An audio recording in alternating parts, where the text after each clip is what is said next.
about induction? Prob's not. Prob's not. That's okay.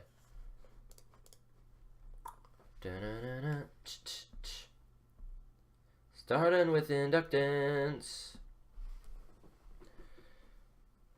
Okay.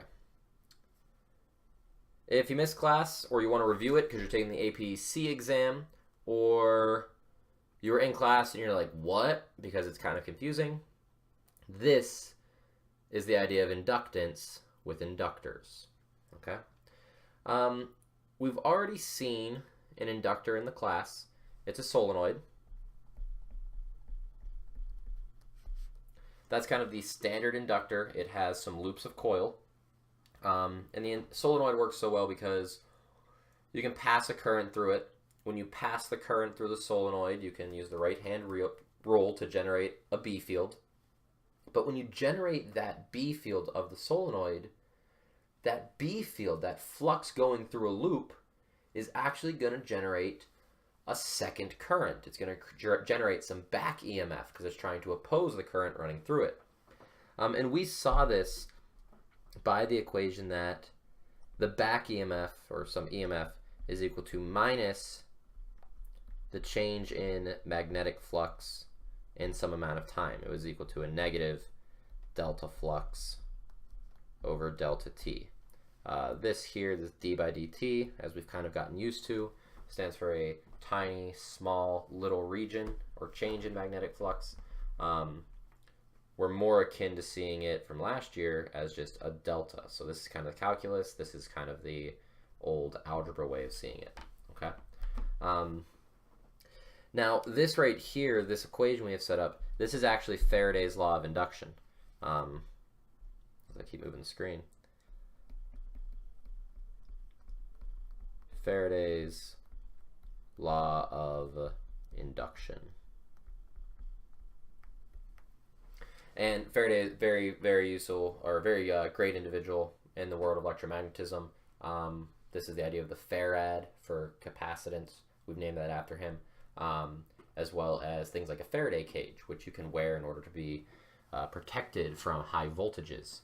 Whenever you're actually working on high voltage power lines, 500,000, 700,000 running across the states, you work on them in a helicopter, but because you don't want to ground out, the voltage is so high it'll just crash through things, you'll actually wear a Faraday cage or Faraday gloves. And basically you're keeping the charge on top of those conductors so that you don't get shocked. So kind of a cool thing there. Very dangerous though, very dangerous job. Okay, but we can actually rewrite this in a more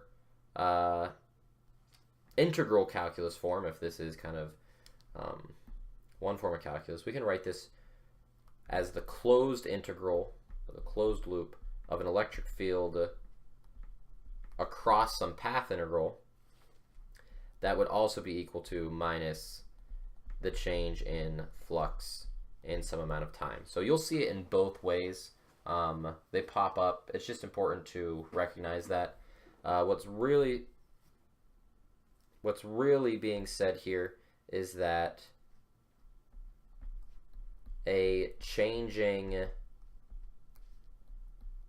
E field gives a B field, and that a changing B field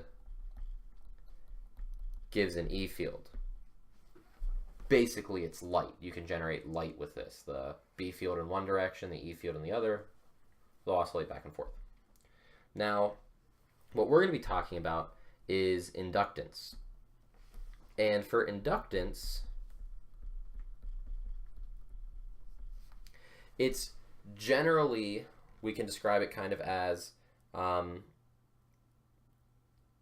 the unwillingness of a current to flow.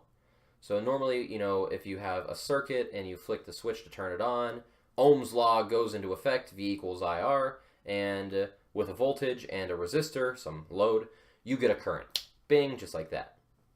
If an inductor is in the system, though, it's essentially trying to slow down the current. The current will all get there, but this is trying to slow it down as much as possible. Okay? So that's what an inductor is doing. It's trying to slow down that kind of gain of current. So the way we can kind of do this and kind of describe it is we can describe inductance as the letter L. That's what we're going to use. Why we use the letter L, just it is what it is. And we can describe it as, and this is a more like physics definition, it is described as the flux linkage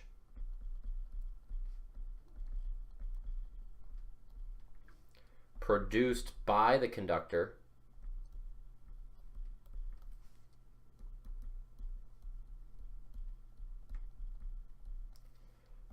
per, so we're dividing, unit current. Okay? Now, what the heck is flux linkage? Well, generally what we're looking at is a flux. We're looking at a flux here, okay? So if we kind of think of this, L is going to equal some magnetic flux divided by some current, that's the per unit current. But for a solenoid, we could have many, many, many wraps going around, like the PVC we saw in class. And since we can have n number of wraps, well, n phi b is the flux linkage. So this right here, that's the flux linkage there, okay? So anytime we reference flux linkage, we're referencing the flux going through some number of wraps there, okay?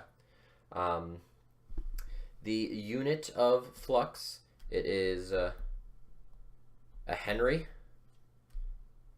H, and a Henry is equal to 1 Tesla meter squared per amp, okay? So we could just write amps as A, but just so we're clear about that. That's a Henry. Now, if we have something like a solenoid, okay, like the standard inductor, what we can say with it is that the flux linkage of it, n phi b, well, if we think back to a solenoid and what flux actually was, flux was B dot A. And then for a number of wraps, it was N B dot A. Because B dot A is what's your B field going through the cross-sectional area, and then are they pointed in kind of the same direction, and then how many loops do you have? Well, we can also write this as NL, where little n here is equal to the total number of links you have, or total number of turns or circles per unit length, or per some length, okay? So whenever we say NL right here, what we're just saying is really big N, because we're just multiplying by L. It's just a different way we can write it. We can then multiply that by, and we assume that these are parallel to each other, B and A, we can just multiply that by BA. Okay, now, we really haven't done anything new. Why do we want to do that? It doesn't really matter. Well, what we can see for a solenoid is that the B field for a solenoid, and this is something that you should remember, one, it's constant inside the solenoid itself, generally speaking, so we'll often say that we're deep within the solenoid, okay? And outside the solenoid, it's 0. But that constant in the solenoid is given to us by mu naught I n, where that n is, once again, number of turns per unit length, okay? We're going to dump this up here, and then we are going to shuffle some things around. When we play the shuffle game, what we eventually find is that we could rewrite everything as saying the inductance, which, remember, the inductance is equal to the flux linkage divided by I. Luckily, we have an I. It's right here. The I's have it. Divided by L, some unit length, is equal to mu naught n squared times the cross-sectional area. Okay, and for a solenoid, this gives us the inductance per unit length. Okay, and that works out well for solenoids, these inductors, because you can have some arbitrary length to them. So that's just a nice, helpful thing to have there. They have an arbitrary length, and maybe you have an arbitrary turn density. Maybe you're stretching the slinky or something, which you could do there. But that gives us at least an idea of what inductance is for one of the most common inductors and how we kind of have arrived at that. Okay. Now, something we can also recognize is that while we've talked about inductance as coming from the magnetic flux and it's generated an EMF for us up until this point, that EMF is driving some sort of current. We can kind of rewrite our inductance equation a little bit. If we wanted to rewrite the inductance equation, we could recognize that if L equals N phi B over I, then N phi B equals Li. Nothing crazy there. But what this means is that if we take the equation epsilon equals minus d phi B over dt, then from that, what we can get is that the induced EMF of an inductor is going to be equal to negative, and that negative once again is always just saying it's opposing motion, negative of d, and then, well, what is phi here? Well, phi for our solenoid is our flux linkage. It's our N phi B divided by dt. Well, N phi B, that's equal to Li. So we can dump that in. So we can actually write that the EMF of inductor generated is equal to negative, and then since this L of the inductor, it's an inductance, it's actually determined by the physical properties of the inductor. If we kind of go up here and look at the solenoid, mu naught is a constant, N turns per unit length, that's a constant, area, that's constant, it's generated whenever you build the thing. So because L is a constant, we can pull it out of this first derivative here, this d dt, and then what we actually have here is d of I by dt. It's the change of current in an amount of time. So now we see how this inductor is dealing with the change in current and how it's generating some back EMF. Okay, so this is our standard kind of inductor equation. It's one of the ways we can write that. Pretty important thing. Okay, and once again, this negative here is just saying that it's opposing the direction of the current. It's always fighting back. We actually saw this in the solenoid lab whenever we were dropping magnets through the solenoid pipe. In the year 2017, we hooked up current probes to this, and that's what we saw there. If we would have hooked up voltage probes, we could have seen a very similar thing. Okay. Now, something we're not going to touch on here is we're not going to touch on why you cannot find the EMF for the voltage change inside an inductor. Has to deal with electric fields, and we're not going to kind of dabble into that. If you're curious, find me in class or in homeroom or something. But in general, you can find the voltage drop across an inductor.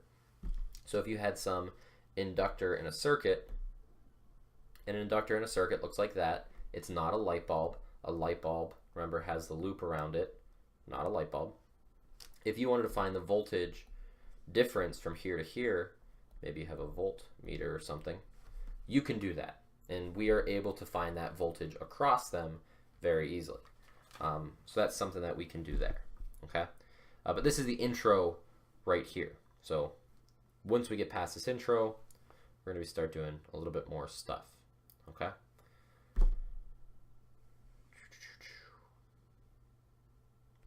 Is anybody in AP in here? AP class.